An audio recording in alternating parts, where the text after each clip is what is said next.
West Indies Bangladesh প্রথম টি-20-তে হারা যেতে আপনি বাদ দেন, শেষ 10 ওভারে যখন বাংলাদেশের 100-র কিছু বেশি রান দরকার তাওহিদ হৃদয় এবং তানজিম সাকিব উইকেটে, আপনি কি এটা একবারের জন্য বিশ্বাস করেছিলেন যে তারা আসলে ম্যাচটা জেতাতে পারবেন?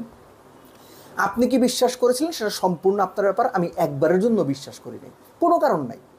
যারা অপোনেন্ট কিভাবে ব্যাট করলো সেটা দেখেও বুঝলো না, শিখলো না, তাদের কাছ থেকে কোনো কিছু আশা করার আসলে নাই।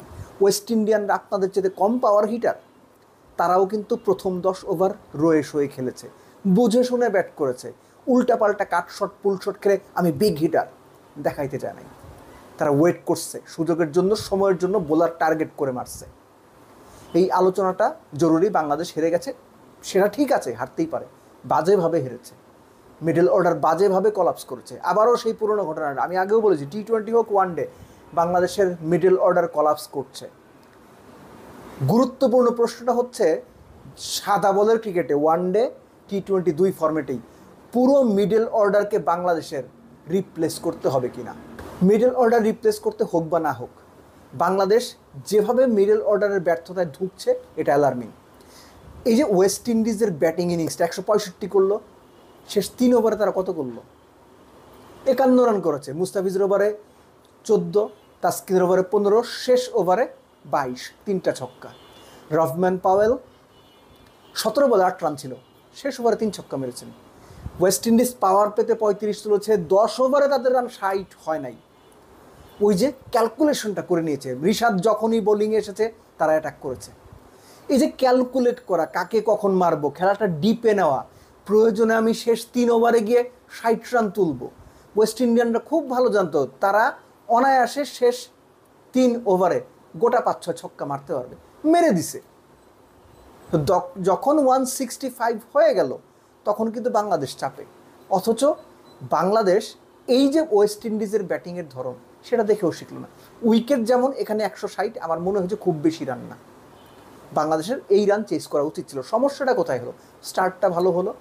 স্টার্টটা ভালোর পরে আমরা একটা কথা প্রায়ই বলি, বাংলাদেশের ব্যাটাররা, বোলাররাও, ব্যাটাররা মেইনলি ক্যারিড অ্যাওয়ে হয়ে যান। এই যে ধরেন আমি শট খেলতেই থাকবো, কোন বল, কোথায় ফিল্ড সেট আপ, কী প্ল্যান অপোনেন্ট করছে, চিন্তা ভাবনার কোনো বালাই নেই।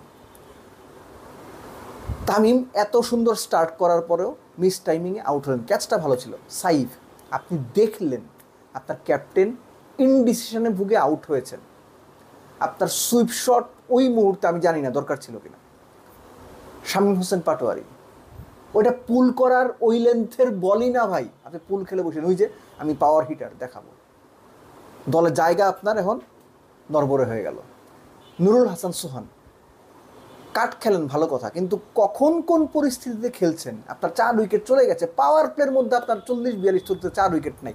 এত প্রেশারের মধ্যে আপনার কি বেশি বেশি শর্টস খেলা প্রয়োজন? ওয়েস্ট ইন্ডিয়ানরা কিন্তু সেটা করেনি। রয়েছে সামনে খেলেছে, সোজা খেলেছে, ভিতে খেলার চেষ্টা করেছে, শর্ট বল একের জন্য খেলেছে, বড় শর্ট খেলার দিকে তারা শুরুতে সেভাবে ট্রাই করেনি। বাংলাদেশ কিন্তু সেটা করেনি। মারতে হবে, বাজেভাবে হেরেছে বাংলাদেশ। বাজেভাবে মারতে গিয়ে উল্টো পিটুনি খেয়ে মাঠ ছাড়তে হয়েছে। আমি আবারও বলছি, ম্যাচ হেরে গেছে, এটা নিয়ে কোনো অসুবিধা নাই, ম্যাচ হারতেই পারে। কিন্তু বাংলাদেশের মিডল অর্ডার, স্পেশালি 3-4-5-6 না, 4-5-6 কিংবা 4-5-6-7 পর্যন্ত এরা যেভাবে কলাপস করছে, একদম নাম ধরে যদি বলি আমি, তাওহিদ হৃদয়, জাকের আলী অনিক, নুরুল হাসান সোহান, শামীম হোসেন পাটোয়ারি, এই যে 4 জনের নাম আমি বললাম, এই 4 জন যেভাবে ফেল করছেন দিনের পর দিন, 10 ম্যাচ খেললে এরা 8 ম্যাচে ফেল করে। এদের নিয়ে বাংলাদেশ টিম ম্যানেজমেন্টের অ্যাকচুয়ালি একটু সিরিয়াস নোটে ভাবা উচিত। কারণ সামনে টি-20 বিশ্বকাপ, তাদের নিয়েই যদি ক্যারি অন করতে হয়, আপনারা বিশ্বকাপের আগ পর্যন্ত তাদের খেলান, যেমন পারফরমেন্সই হয়। যদি মনে করেন তাদের বিশ্বকাপের আগে রিপ্লেস করার সুযোগ আছে, বা তাদের জায়গায় অন্যদের বাজিয়ে দেওয়ার সাহসটা বা রিস্কটা বা চ্যালেঞ্জটা আপনারা নিতে চান, চিন্তা করে দেখতে পারেন। যদি রিস্ক নিতে চান তাদের নিয়েই ক্যারি করেন।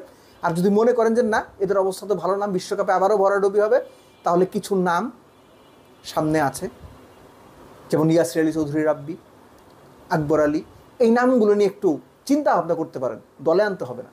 যেভাবে মিডল অর্ডার কলাপস করছে, এটা ভালো কোনো সাইন না। এটা দিনের পর দিন, সিরিজের পর সিরিজ হয়ে আসছে। কখনো টপ অর্ডারের কারণে, কখনো বাংলাদেশের বোলারদের সফলতার কারণে লাস্ট সিরিজগুলোতে মিডল অর্ডার যেভাবে পরিমাণে খারাপ খেলেছে সেটা ওই পরিমাণে আলোচনা হয়নি, বা তাদের রিপ্লেস করার বা বাদ দেওয়ার বিষয়টা আলোচনা হয়নি। কিন্তু টি-20 বিশ্বকাপের আগে এই আলোচনাটা হোক বা না হোক, আলোচনাটা বা চিন্তাটা মাথায় থাকা জরুরি।